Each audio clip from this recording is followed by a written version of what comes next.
Для себя, опять же, для души. Так, уединился с ними, поухаживать.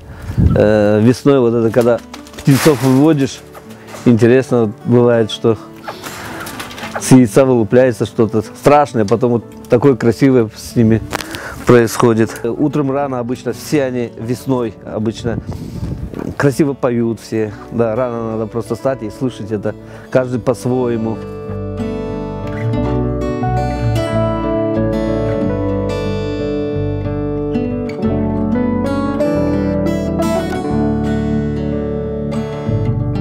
Я его на дороге, видать, машина сбила его.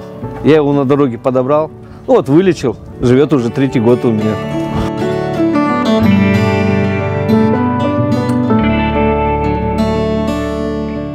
Вся птица сейчас начинает свое такование.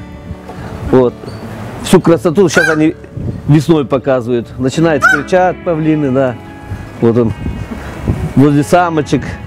Танцы всякие свои. Хвост уже еще не полностью, ну, можно сказать, уже отрос.